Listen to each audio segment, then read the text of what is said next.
सुप्रभात बच्चों, good morning. कैसे हैं आप सब? उम्मीद करता हूँ कल का वीडियो आप लोगों ने देख लिया होगा और वो आपको समझ में आया होगा। कल हमने कविता पढ़ी थी रघुवीर सहाय की, कैमरे में बंद अपाहिज।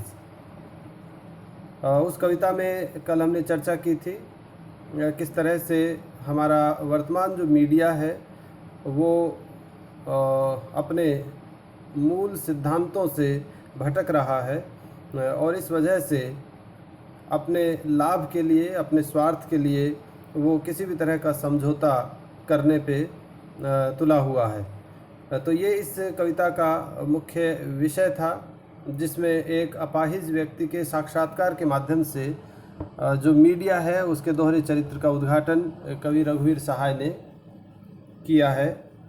आज हम इस कविता के प्रश्नोत्तर पर चर्चा करेंगे बच्चों।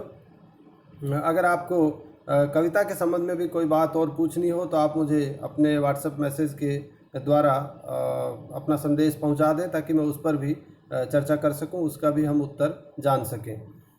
तो सबसे पहले हम एक बार इस कविता को फिर से पढ़ लेते हैं सीधे सीधे, और उसके बाद इसके प्रश्नोत्तर की हम चर्चा करेंगे। तो आइए पहले एक बार कविता को दोबारा देख लें, क्या कहती है हमारी ये कविता।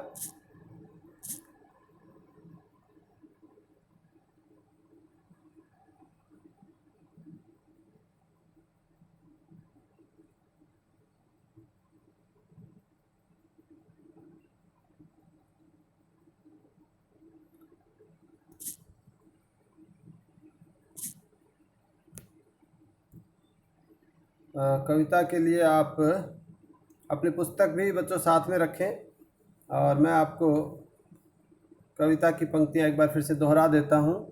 हम दूरदर्शन पर बोलेंगे, हम समर्थ शक्तिवान, हम एक दुर्बल को लाएंगे एक बंद कमरे में, उससे पूछेंगे तो आप क्या अपाहिज हैं? तो आप क्यों अपाहिज हैं? आपका अपाहिजपन तो दुख देता होगा, देता है? कैमरा दिखाओ इसे बड़ा बड़ा। हाँ तो बताइए, आपका दुख क्या है? जल्दी बताइए, वह दुख बताइए, बता नहीं पाएगा। आपको अपाहिज होकर कैसा लगता है? सोचिए, बताइए, आपको अपाहिज होकर कैसा लगता है? कैसा यानी कैसा लगता है? हम खुद इशारे से बताएंगे कि क्या ऐसा? सोचिए, बताइए, थोड़ी कोशिश करिए, यह अवसर खो देंगे। आप जानते हैं कि कार्यक्रम रोचक बनाने के वास्ते हम पूछ पूछ कर उसको रुला देंगे। इंतज़ार करते हैं आप भी उसके रो पड़ने का, करते हैं? फिर हम पर्दे पर दिखलाएंगे फूली हुई आँख की एक बड़ी तस्वीर, बहुत बड़ी तस्वीर, और उसके होठों पर एक कसमसाहट भी। आशा है आप उसे उसकी अपंगता की पीड़ा मानेंगे। एक और कोशिश। दर्शक धीरज रखिए, देखिए, हमें दोनों को एक साथ रुलाना है, आप और वह दोनों। कैमरा बस करो, नहीं हुआ रहने दो। कैमरा बस करो, नहीं हुआ रहने दो। पर्दे पर वक्त की कीमत है, अब मुस्कुराएंगे हम। आप देख रहे सामाजिक उद्देश्य से युक्त कार्यक्रम, बस थोड़ी ही कसर रह गई। धन्यवाद। तो बच्चों, ये है कविता कैमरे में बंद अपाहिज। जैसा मैंने कल आपको बताया था, ये दृश्य माध्यम की कविता है और टेलीविज़न के लिए ये साक्षात्कार रिकॉर्ड किया गया है और उस तरह से इस कविता को लिखा गया है। इसलिए इस कविता में दृश्यात्मकता का विशेष प्रभाव है। आपको एक दृश्य की तरह यह कविता लगेगी जब आप इसे पढ़ेंगे। और साथ ही इस कविता में जब किसी कार्यक्रम को टेलीविज़न के लिए रिकॉर्ड किया जाता है तो उसके लिए जो निर्देश दिए जाते हैं उनका भी प्रयोग आप इस कविता में देख सकते हैं। ब्रैकेट में कुछ बातें लिखी गई है, जैसे कैमरा बस करो, नहीं हुआ रहने दो, या इसको दिखाएं, बहुत बड़ी तस्वीर, जूम करके दिखाने की जो बात है, ये जो चीज़ें हैं वो डायरेक्शन, निर्देशन के लिए कही गई हैं। हम खुद इशारे से बताएंगे कि क्या ऐसा, इस तरह के निर्देशन भी इस कविता में दिए गए हैं। तो दृश्य माध्यम की ये कविता है। संवाद शैली इस कविता की विशेषता है। बच्चों ध्यान रखें, संवाद, हालांकि यहाँ एक तरफा संवाद है। जिस व्यक्ति का साक्षात्कार लिया जा रहा है वह व्यक्ति नहीं बोल रहा है, लेकिन फिर भी हम इसे संवाद कहेंगे। एक तरफा संवाद इस कविता में किया गया है, उस व्यक्ति को बोलने का मौका नहीं दिया गया है, और इसीलिए इस कविता को हम व्यंग्यात्मकता भी इस कविता की विशेषता मानते हैं।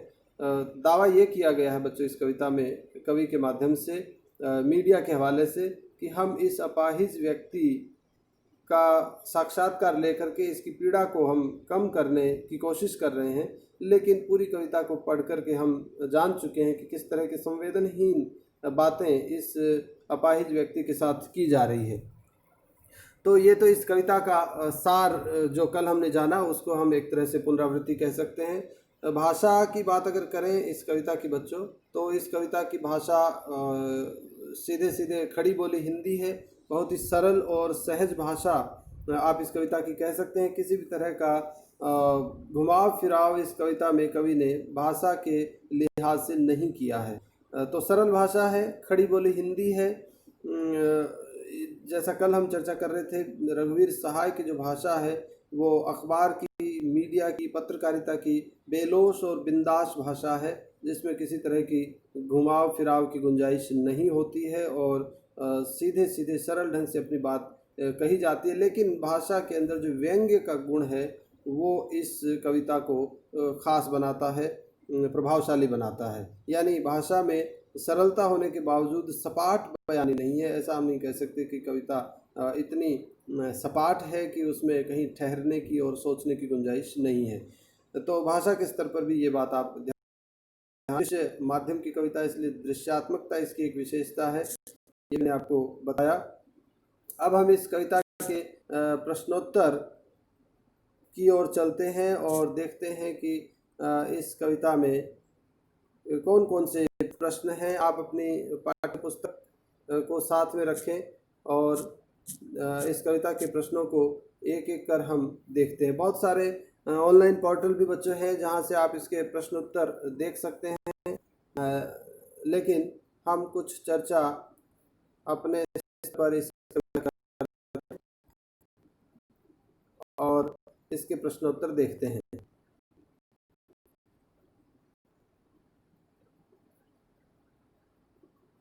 प्रश्नोत्तर पर चर्चा के बाद बच्चों आप अपने डाउट्स हैं या आपको कोई बात नहीं समझ में आ रही है वो आप ज़रूर पूछें, जिससे हमारे ये जो ऑनलाइन है वो वास्तव में सार्थक हो पाएगी, क्योंकि इसमें बच्चों से संवाद होना बहुत ज़रूरी है और जब तक बच्चों से संवाद नहीं होगा तब तक ये मुश्किल है कि बच्चों को कितना समझ में आया ये जानना।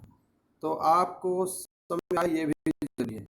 चलिए आप स्क्रीन पर देख सकते हैं वीडियो के साथ और अपनी पुस्तक में भी देख सकते हैं कि कौन कौन से प्रश्न इस हमारी कविता में है।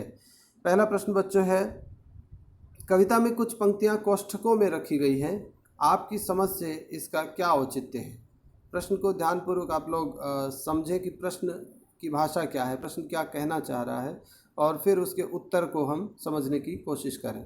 तो कुछ पंक्तियां कोष्ठकों में लिखी गई है, ये आपने देखा है। कोष्ठक यानी ब्रैकेट जिसको आप अंग्रेजी में कहते हैं। तो ब्रैकेट में कुछ पंक्तियां हैं। अभी हम जब कविता देख रहे थे तो आपने ब्रैकेट में देखी है पंक्तियां, जैसे कि कैमरा दिखाओ इसे बड़ा बड़ा, ये पंक्ति आप देख रहे हैं ब्रैकेट में है। इसी तरह हम खुद इशारे से बताएंगे कि क्या ऐसा, ये ब्रैकेट की पंक्ति, यह अवसर खो देंगे, आशा है आप उसे उसकी अपंगता की पीड़ा मानेंगे, कैमरा बस करो, बहुत सारी पंक्तियां हैं जो ब्रैकेट में लिखी गई हैं। तो इन पंक्तियों का क्या अर्थ है ये इस वाले प्रश्न में आपको बताना है, क्यों इसको ब्रैकेट में लिखा गया है। बच्चों एक बात मैं यहाँ आपको बता दूँ, आप साथ में एक नोटबुक और एक कलम भी अपने साथ रखेंगे तो कुछ चीज़ें हम साथ में नोट करते जाएंगे, आपको सुविधा होगी। जो उत्तर आपकी स्क्रीन पे दिया गया वो तो है ही, लेकिन उससे पहले मैं आपको दो तीन बातें इस संबंध में बता दूं। सबसे पहली बात तो ये, जैसा मैंने शुरू में कहा, ब्रैकेट में दी गई ज़्यादातर पंक्तियां निर्देशन का भाग है, डायरेक्शन का। वो चूँकि एक दृश्य माध्यम की कविता है इसलिए उसमें जो डायरेक्टर है वो निर्देशित कर रहा है इस प्रोग्राम को, इस कार्यक्रम को शूटिंग करने के लिए कि किस तरह से हमको इसको शूटिंग करना है, कहाँ पर किस फ़ोटो को जूम करना है, किस एंगल से फ़ोटो लेना है, किस तरह का डायलॉग बोलना है, किस तरह के हाव भाव देने हैं। हालांकि ये एक साक्षात्कार है अपाहिज व्यक्ति के साथ, इसलिए उसमें वास्तविक जो हाव भाव है वही आने चाहिए, लेकिन यही इस कविता की व्यंग्यात्मकता है कि रघुवीर सहाय मीडिया पर ये व्यंग्य कर रहे हैं कि मीडिया यहाँ पर सच्चाई नहीं दिखा रहा है, बल्कि वो इस कार्यक्रम को भी पूरी तरह से अपने लाभ के लिए बनावटीपन दे रहा है। तो पहली चीज़ तो आपको ध्यान रखना है, कोष्टक का अर्थ है निर्देशन, निर्देशन का ये भाग है कोष्टक में लिखी गई बातें। दूसरी बात, एक कोष्टक के प्रयोग से जो कवि ने अपनी ओर से कुछ संवाद दिए हैं, कुछ अपनी ओर से डायलॉग दिए हैं, वो कविता को प्रभावी बनाते हैं, व्यंग्यात्मकता को प्रकट करते हैं कविता के लिए। जैसे आप देखें, आखिर में कवि कह रहा है, बस थोड़ी ही कसर रह गई, पर्दे पर वक्त की कीमत है। ये ऐसी व्यंग्य की पंक्तियां हैं जो कवि के उद्देश्य को पूरा करती हैं, यानी कविता को प्रभावशाली बनाती हैं। पर्दे पर वक्त की कीमत है, बहुत महत्वपूर्ण प्रश्न है, अभी हम इसकी विस्तार से चर्चा करेंगे कि वहाँ पर वक्त ही महत्वपूर्ण है, समय उनके लिए महत्वपूर्ण है कि उन्हें अगर आधे घंटे में 20 मिनट विज्ञापन के लिए देने हैं तो वो उनके लिए ज़्यादा कीमती है, और समय पूरा होने के बाद वो किसी भी अपाहिज या किसी भी ऐसे व्यक्ति की बात को नहीं सुनेंगे। तो ये दूसरी बात हुई कि इससे कविता में प्रभावशीलता आई है, कविता में जो कवि का अर्थ है, जो व्यंग्य है, वो प्रभावी ढंग से प्रकट हुआ है। और एक तीसरी बात बच्चों और आप नोट कर सकते हैं, जैसा कल मैंने आपको बताया था, रघुवीर सहाय नई कविता के कवि माने जाते हैं हिंदी में। नई कविता जिसे हम साठोत्तरी कविता भी कहते हैं, 1960 के बाद की कविता है। इस कविता की एक विशेषता है, नए नए प्रयोग इस कविता में कवियों ने किए हैं। इसको हम प्रयोगवादी कविता भी कह सकते हैं। तो नए प्रयोग के अंतर्गत जो पुरानी कविताएं हैं उसकी बजाय इन कविताओं में कुछ नए प्रयोग हैं। ये प्रयोग भाषा के स्तर पे हो सकते हैं, ये प्रयोग विराम चिन्हों के प्रयोग हो सकते हैं, जैसा कि मैंने कहा ब्रैकेट का प्रयोग यहाँ पर किया गया है, वो भी उसी का एक भाग है। कवि ने अपनी तरफ से कुछ नए ढंग से कविता लिखने की कोशिश की है, और ये एक प्रयोगशील या प्रयोगवादी कविता का एक उदाहरण भी आप इसे कह सकते हैं। तो इस वजह से भी ये कविता कोष्ठक में कुछ बातें यहाँ पर लिखी गई हैं। तो दो तीन बातें हुई, सबसे पहली जो निर्देशन का भाग है वो, दूसरी कविता को प्रभावी बनाने के लिए, व्यंग्य करने के लिए, और तीसरा नई कविता का ये एक तरह से उसकी विशेषता है कि इस तरह से नए ढंग से वहाँ बातें लिखी जाती है। जो उत्तर हमारी स्क्रीन पे है वो भी आप देख लें। कविता में कुछ पंक्तियां कोष्ठकों में रखी गई हैं। ये कोष्ठक कवि के मुख्य भाव को व्यक्त करते हैं। इनमें लिखी पंक्तियों के माध्यम से अलग अलग लोगों को संबोधित किया गया है, संबोधित भी किया गया है संवाद के माध्यम से। जैसे कैमरामैन के लिए मैंने कहा ये निर्देशन का भाग है, कैमरा इसे दिखाओ बड़ा बड़ा, कि कैमरा और वक्त की कीमत है पर्दे पर, ये सब कैमरामैन के लिए, दर्शकों के लिए भी यहाँ निर्देशन या संवाद दिए गए हैं कि हम खुद इशारे से बताएंगे कि क्या ऐसा यह प्रश्न पूछा नहीं जाएगा, अपंग व्यक्ति को वह अवसर खो देंगे, बस थोड़ी कसर रह गई। ये सारी जो बातें हैं ये निर्देशन और संवाद का हिस्सा है। तो इस तरह से कोष्ठक का प्रयोग इस कविता को खास बनाता है। औचित्य मतलब कितना उचित है, तो कोष्ठक का प्रयोग यहाँ पे बहुत ही प्रभावी इस कविता को बना देता है। अगला प्रश्न है, कैमरे में बंद अपाहिज करुणा के मुखौटे में छिपी क्रूरता की कविता है, विचार कीजिए। बहुत ही महत्वपूर्ण प्रश्न है बच्चों ये, परीक्षा के लिहाज से भी। करुणा के मुखौटे में छिपी क्रूरता, कल के वीडियो में भी मैंने इसका थोड़ा सा जिक्र किया था। दो शब्द यहाँ पर महत्वपूर्ण हैं, करुणा और क्रूरता। आप एक तरह से एक दूसरे का विलोम इन शब्दों को कह सकते हैं। करुणा यानी दया, सहानुभूति किसी व्यक्ति के प्रति, दया का भाव, और क्रूरता हिंसा और अमानवीयता का व्यवहार क्रूरता कहलाएगा। तो ये कविता करुणा के मुखौटे में क्रूरता की कविता है। एक तरफ दावा किया गया है मीडिया की तरफ से कि हम इस अपाहिज व्यक्ति का दुख बंटाने के लिए, इसके प्रति सहानुभूति प्रकट करने के लिए हम इसे अपने कार्यक्रम में लेकर आए हैं। कितने दावे से मीडिया कह भी रहा है कि ये बहुत बड़ा अवसर है, इसे आप खो देंगे। तो ये तो उनका दावा है, ये तो करुणा का मुखौटा है। मुखौटा आप कह सकते हैं मास्क जिसे हम कहते हैं, चेहरे के ऊपर जो अलग से पहना जाए और जिससे असलियत छुप जाए, वो मुखौटा हुआ। तो ये करुणा का मुखौटा है। असलियत छुपाने के लिए मीडिया इसका सहारा लेता है, लेकिन मकसद उनका है कारोबार करना, व्यापार करना, और वो क्रूरता की हद तक चले जाते हैं। एक अपाहिज व्यक्ति को इस तरह के प्रश्न पूछते हैं कि वो रोने को हो आता है कि उसकी पीड़ा, उसका दर्द और बढ़ जाता है। तो हम कहेंगे कि ये कथन बिल्कुल उचित है, बिल्कुल ठीक है कि इस कविता में करुणा के माध्यम से क्रूरता की बात की गई है, करुणा का मुखौटा पहन करके क्रूरता का व्यवहार किया गया है और इस तरह से ये कविता एक अपाहिज व्यक्ति की पीड़ा का मजाक बनाती है। तो उत्तर आप यहाँ देख सकते हैं। दूरदर्शन पर एक अपाहिज का साक्षात्कार व्यावसायिक उद्देश्यों को पूरा करने के लिए दिखाया जाता है। दूरदर्शन पर एक अपाहिज व्यक्ति को प्रदर्शन की वस्तु मानकर उसके मन की पीड़ा को कुरेदा जाता है। बच्चों, आपने देखा होगा बहुत बार कुछ भिखारी आपने देखे होंगे। भिखारी किस तरह से बहुत बार भीख मांगते समय बहुत फटेहाल और बहुत मुश्किल में अपने आप को प्रदर्शित करते हैं। हालांकि उनमें से बहुत सारे लोग इस तरह से असहाय और बेचारे हो सकते हैं, लेकिन बहुत बार वो लोग जानते हैं कि हम जितने असहाय और मुसीबत में और मजबूर दिखेंगे उतनी ही भीख हमको शायद सामने वाला ज़्यादा देगा।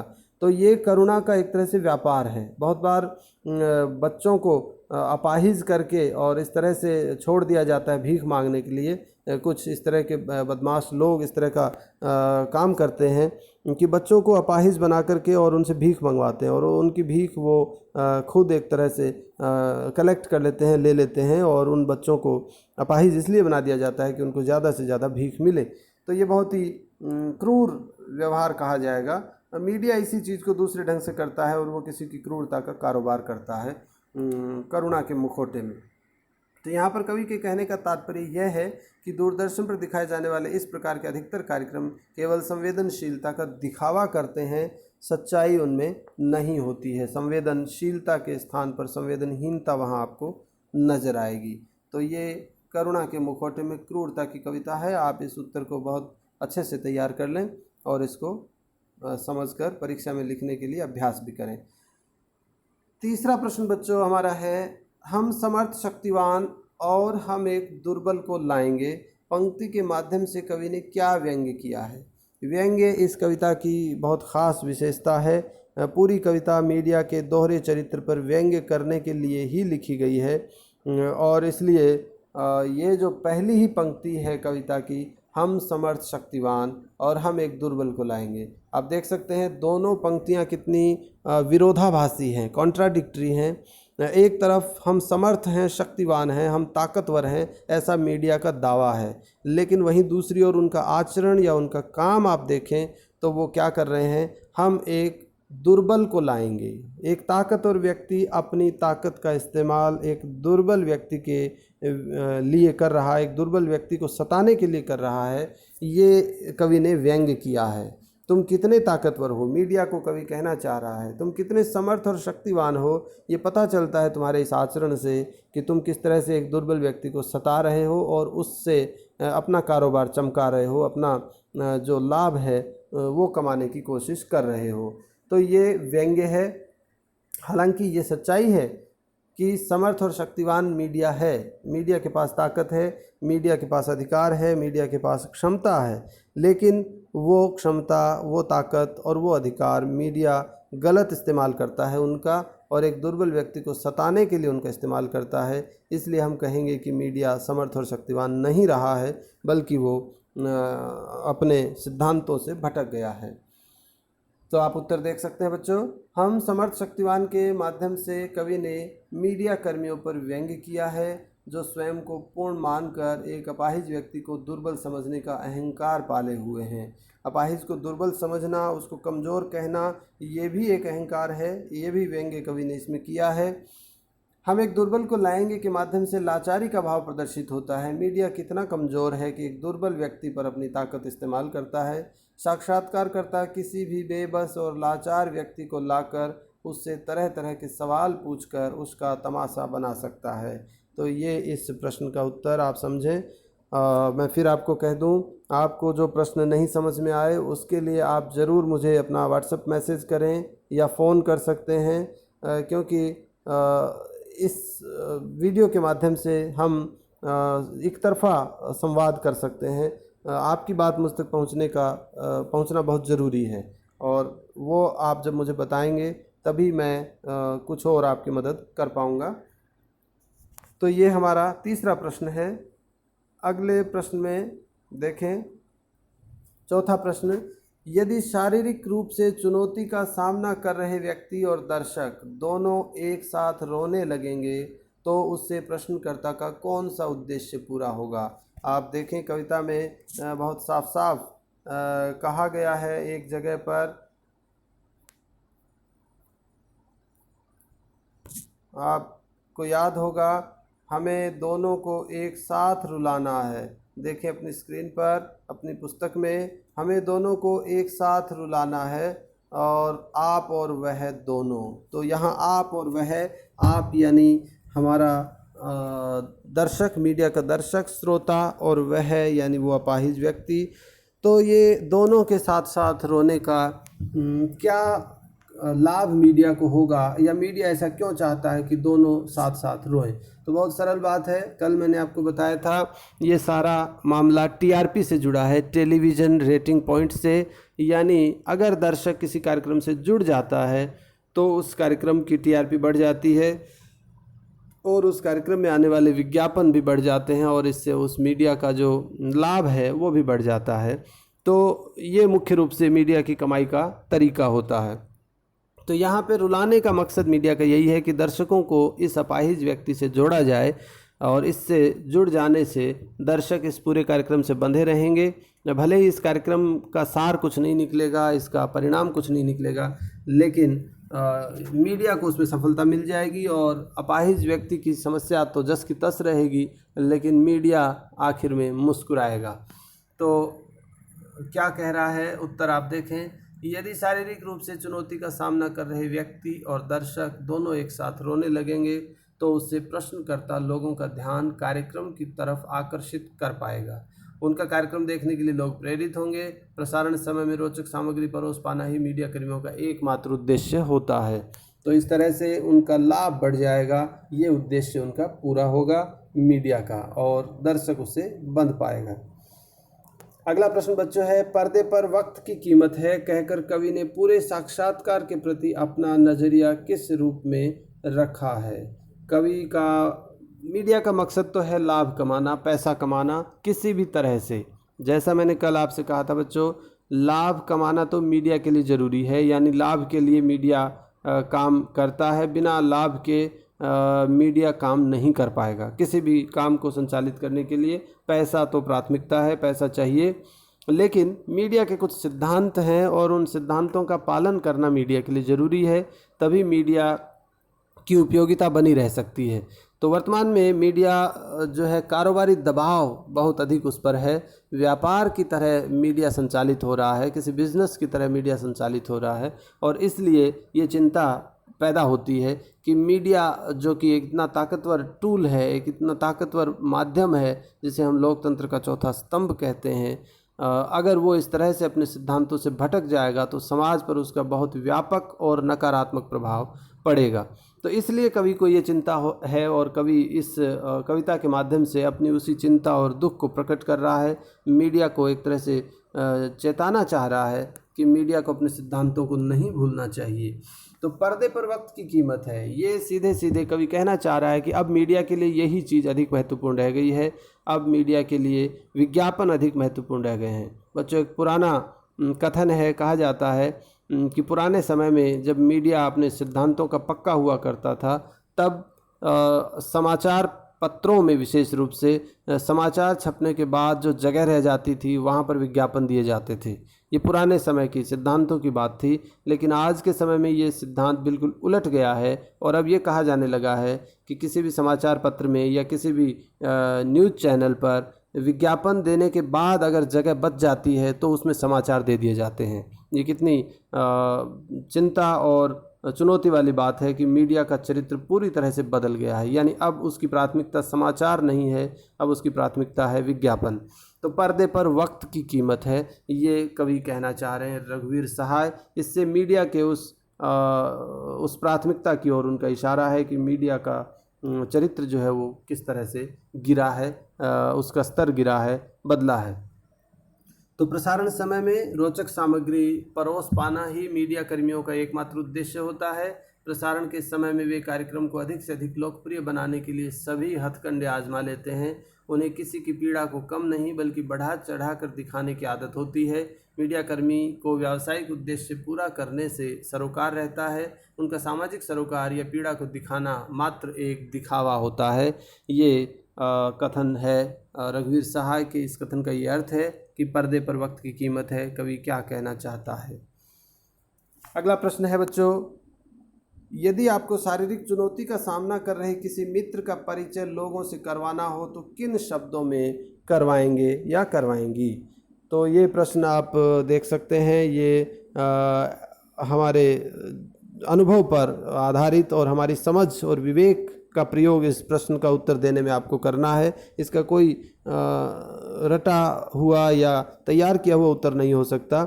आप इसको अपनी समझ से लिख सकते हैं, अपने सामान्य विवेक से इसका उत्तर दे सकते हैं, कॉमन सेंस से इसका उत्तर दे सकते हैं। यानी अगर आपको कोई ऐसा फिजिकली चैलेंज्ड व्यक्ति, ऐसा कोई शारीरिक चुनौती झेलने वाला व्यक्ति आपका कोई मित्र हो, परिचित हो या आपके परिवार में हो, तो उसका परिचय अगर हमें किसी और से करवाना हो तो किस तरह से हम उस व्यक्ति का परिचय करवाएंगे। तो सामान्य बात ये है कि हम किसी व्यक्ति की भावनाओं को चोट ना पहुंचाते हुए, क्योंकि शारीरिक चुनौती किसी भी व्यक्ति के साथ हो सकती है और उस चुनौती को बहुत सारे लोगों ने अपनी कमज़ोरी नहीं बनने दिया है। बहुत सारे लोगों ने इस तरह के उदाहरण पेश किए हैं कि शारीरिक चुनौती के बावजूद माउंट एवरेस्ट तक फतह किए हैं लोगों ने।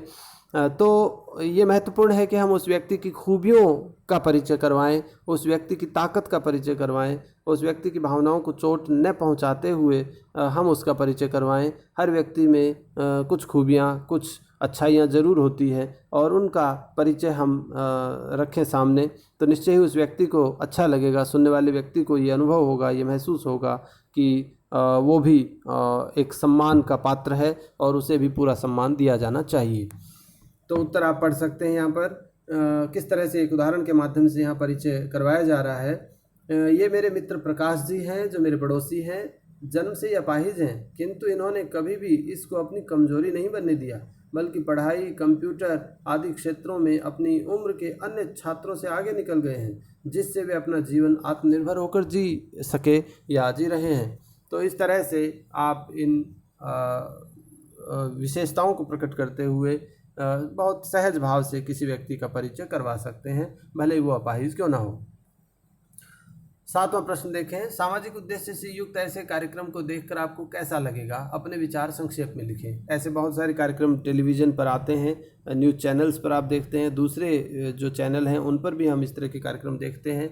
तो अगर आप किसी कार्यक्रम को देखें और आपको लगे कि इस कार्यक्रम का उद्देश्य तो सामाजिक रखा गया है, यानी दावा तो सामाजिक उद्देश्य का किया गया है कि हम इस तरह का समाज को बदलने के लिए कार्यक्रम कर रहे हैं, लेकिन अगर कार्यक्रम देखने के बाद आपको लगता है कि इस कार्यक्रम में उस सामाजिक उद्देश्य को पूरा करने की ओर कोशिश नहीं की गई है, जैसा कि इस हमारी कविता में दिखाया गया है, तो आप उस कार्यक्रम के संबंध में अपने विचार लिख सकते हैं।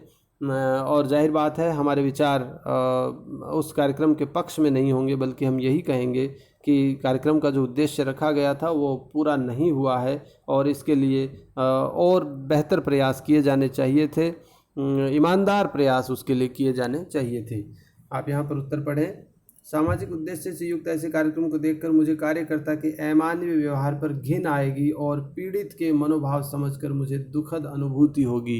निश्चय ही हमें दुख होगा, हमें बुरा लगेगा कि एक व्यक्ति के साथ अगर इस तरह का व्यवहार किया जाए और जानबूझकर कारोबार के लिए, लाभ कमाने के लिए।